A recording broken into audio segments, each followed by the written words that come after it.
Let me tell y'all something, man. There's a lot of things going on in this world right now. So the last thing I want to do is talk about a dirty gangbanger. But as grown men, we got to take back our streets. As grown men, we got to take back our streets, right? When you call yourself a king, that means you a shot caller. That makes you that means you rule. A king is a ruler, right? Right now we got military. We got military going through our neighborhoods. And I'm gonna do a live on YouTube real soon. But I'm gonna give y'all just a little bit of a briefing, right?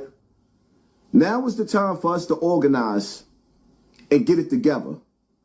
But the number one problem we gonna have trying to take back our streets is the niggas that's in the streets that's corrupting them kids. It's like when you watch Minister Society, you got Old Dog, you got the young niggas, and then you had MC8, that old nigga that was hanging around them young niggas. These are the niggas that's gonna be a problem when it's time for you to take back your streets. And that brings me to the dude, Loccie Shmula, right? See, this ain't about making disses and seeing who could be the most disrespectful. This is about a nigga that didn't love his own child. He went outside in his own neighborhood. What'd you say, Loccie? You said they chased me out of my hood? No, they didn't chase me. They shot me. I went to the hospital.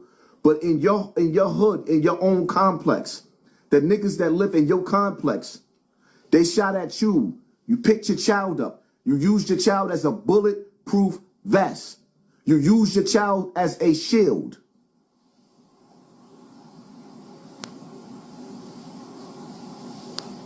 Zeke, how do I own? I'm trying to pull you in on a live. Go live. All right, there we go.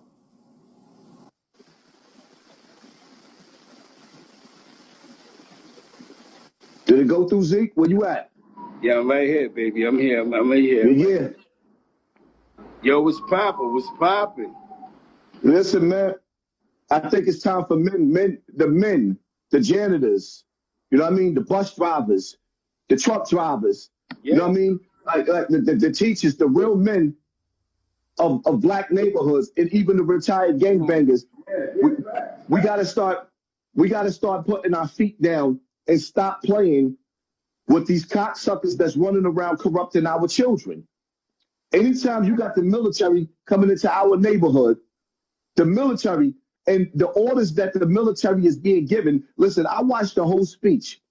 When Donald Trump walked in to the audience and to the auditorium, all of the military remained silent because that's their way of saying they don't approve of him. The orders that they are being given, is so diabolical that even the top generals of the military don't want nothing to do with it.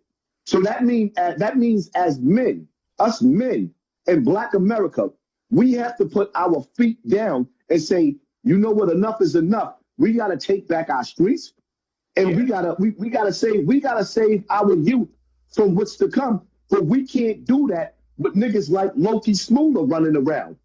If this nigga didn't love his child, why would he love our children? You know, these are strong points, right? And we're gonna deal with the points here, right?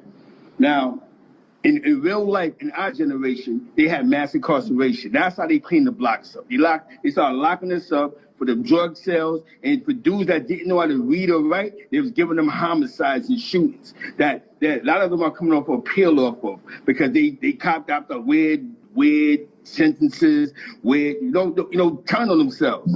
Now, what they're doing now is making changes where they're saying gangs or terrorist groups, right? And they're trying to say that the terrorism thing is this gang shit, so we're going to start locking dudes up. So who would want to push gang culture?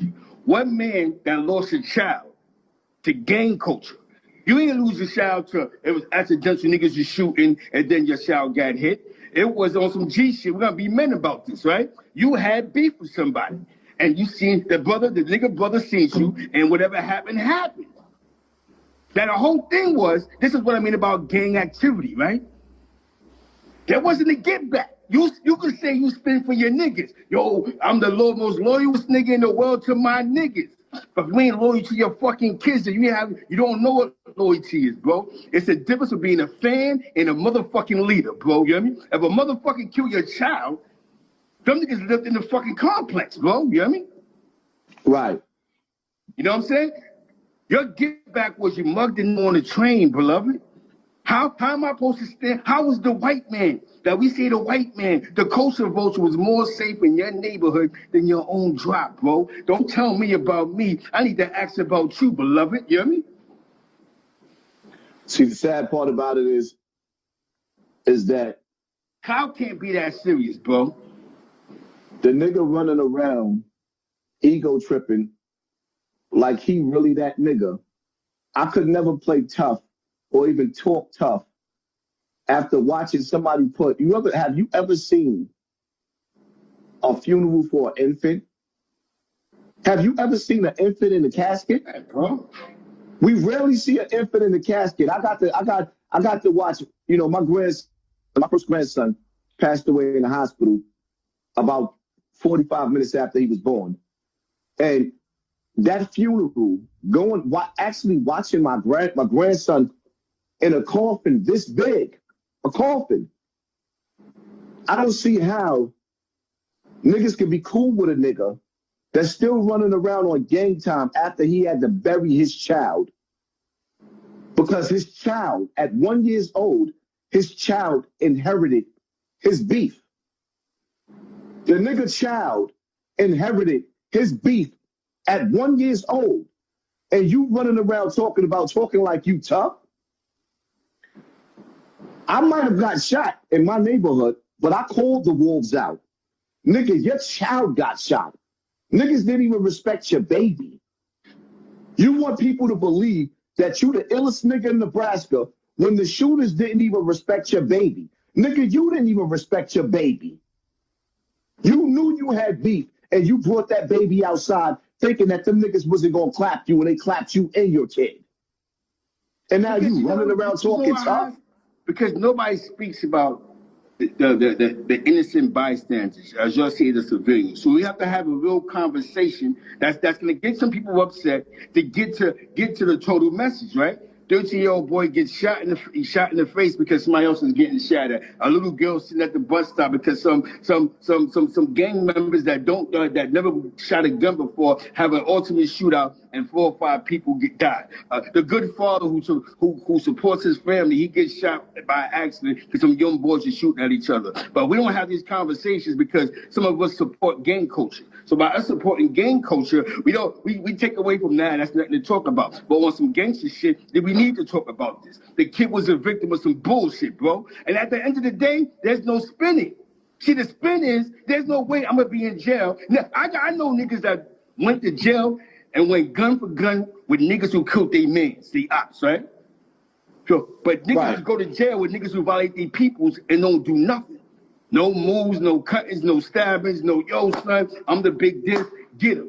That's what I'm saying. That's the picking and choosing. Leave these fucking streets alone, man. The streets never been fair anyway. I don't know where y'all get this logic from. Yo, Haas, let's talk about this.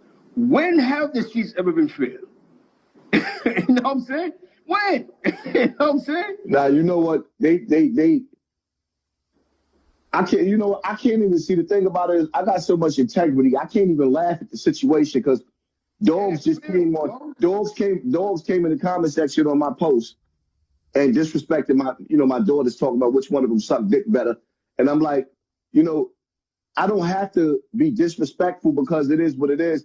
Like dogs, your baby mother, I'll never know what it is to hug that little boy she lost because of you.